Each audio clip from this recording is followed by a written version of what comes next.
Okay, the wings have been painted with the brown violets, then English uniform, and then I dry brushed with some green ochre, and then I mixed a little beige into that for the edges. And now I'm going on with the washes. I'm starting off with a very, very thin wash of sepia ink. Let's see if this is thin enough. Yeah, that's good. And this is just a very light overall wash. Mainly what I want to do is darken these areas where the wings touch the, I don't know what you would call them, the fingers. Fingers, that's a good word. But rather than just putting the wash there, it'll make the rest of the area kind of it'll change the color and the main area won't. So I'm starting with a very thin overall wash, and then I'm going to take a thicker ink after this is dry and really just work it in along the edges. So the gradation of color will be accurate. And things zipping right along here. So hopefully I'm gonna get this done soon, because all I have left is the mouth and the rest of the little spiky bits on this guy. All these parts here, which I wasn't sure what I was going to do initially. I was thinking about doing black or a dark brown, but you know, as things progress, you start getting more colors on the figure and things start changing, because since I use black primer, I tend to keep with darker colors, and once you start putting brighter colors on it, you kind of see, you know, wow, it looks different now. And it gives me an idea to start using brighter colors along with the other ones I already put on. So, you know, the color primer not only, you know, affects how you layer the paints, it also affects what paints you put on, because just naturally a dark black primer, you're going to tend to include that in the paint scheme, and then you're going to go for darker colors. So by putting lighter colors on, it kind of changes my plans. Where was I going with that? Oh, the the claw bits here and the teeth. Probably going to be a lighter color now. Maybe the same color as the spines on the back. Not 100% sure yet. Might try to do them slightly different. Just same idea but different colors, like use a khaki and work my way up to white, rather than using the brown colors and work up to bone. The big problem with dragons is that they don't brush their teeth. So wings done. Did whatever I said I was going to do earlier. Did a little light black wash around the edges. Had to go back and of course repaint all the finger details, because all that dry brushing and washing turned everything brown, so had to pick that out. Did the teeth, real pain in the ass. Should have let the tongue out and glue that in later, because trying to paint all the teeth everywhere in every direction was hard enough, and with the tongue inside made it a lot harder. Mouths. I normally paint purple color, but since I have a purple dragon, I went with, well, it is purple, but it's a lot brighter than what I normally go with. Usually go with more of a violet color. And then just highlighted that with the pale flesh. Gave it a wash of violet. Clean it up. And the teeth were painted just like the spines, working all the way out to white, but started with a yellow, there it is, yellow ochre base for a little bit of yellowish on the teeth. And we're going out, getting the home stretch here.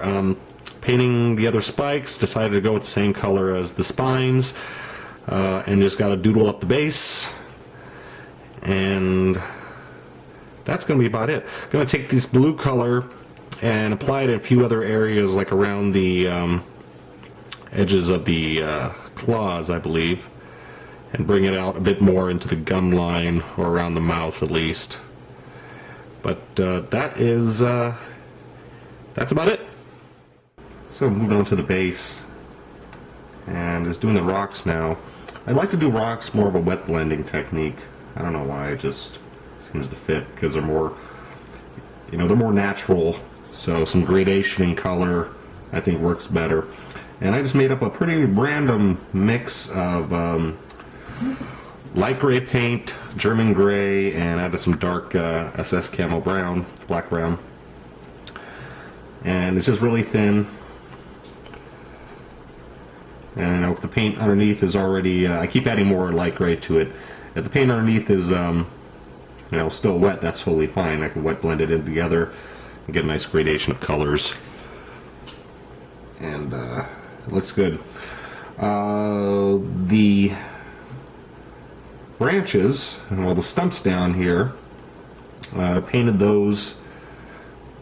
I really don't know what I painted them. I was taking random colors. I was trying to go for more of a gray, brownish gray tone with them. Wood does not have to be just painted brown. If you've ever seen old wood, old dried out wood actually turns gray, and pretty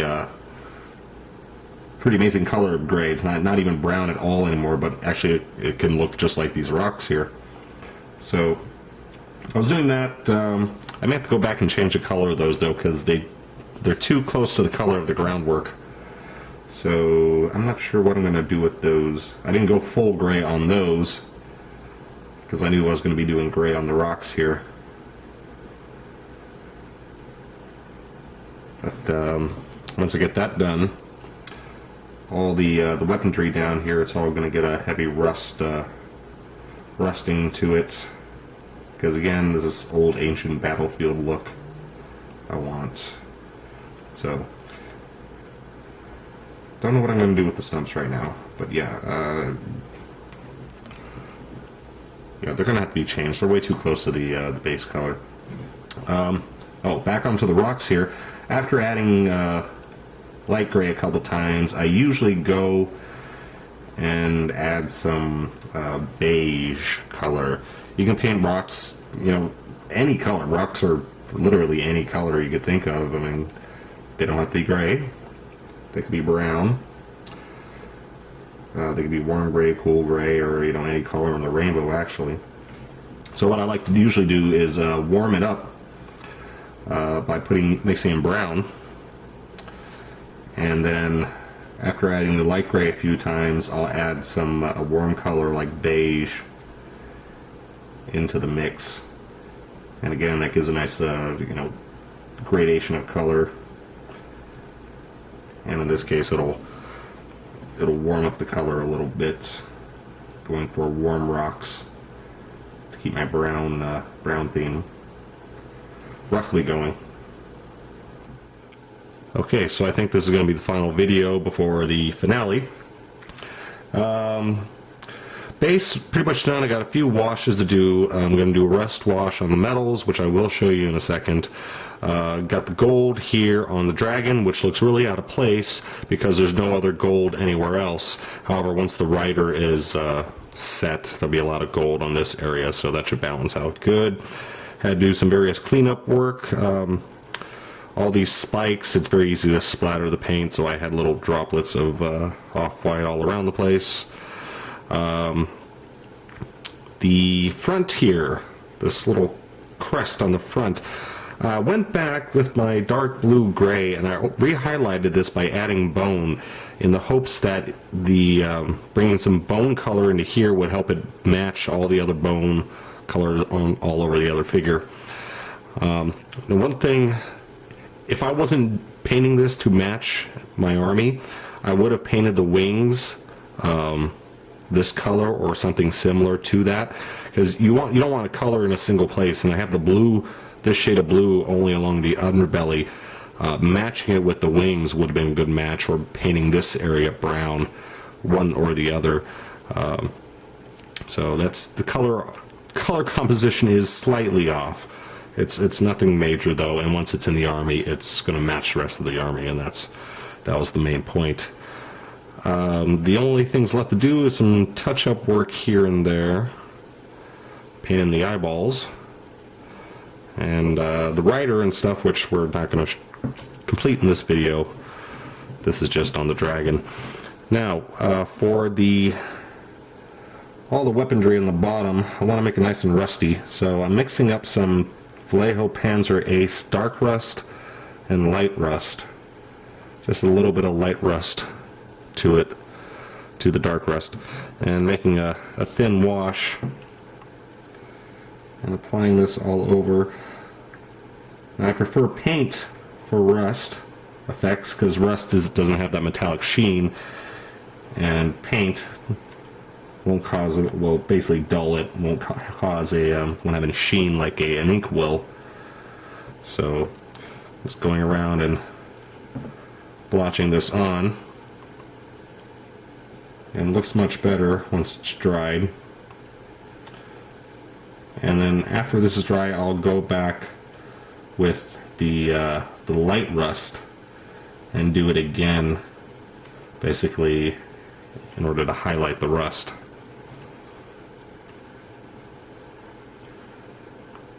So yeah, we're almost done here. You should see a finished dragon in the next part. So there we are, one dark elf purple dragon with amazing purple power breath. Base is all completed. 2 different types of static grass and some grass tufts. Actually, this thing is still drying. Did a gloss coat of Future in the mouth there. Little saliva look to it. And yeah, that's it. Riders I'm going to complete off camera, sorry. So I'm calling this one quits right now since I don't know when I'm going to get to the riders. Overall, okay job. Because it's such a big piece, I didn't want to spend an overt amount of time painting this thing, because if I put the amount of time I put into painting a regular size figure, I mean, expanding that by the size of this thing, this would have taken me months to finally detail everything. But for the amount of time I spent, which may have been, I don't know, 8 hours total, came out pretty good. Involved a lot of dry brushing and washing, so most other people out there should be able to follow along, I hope. And that's it. Last thing is to put this on the little spinny thing and do the final shots. Thanks for watching.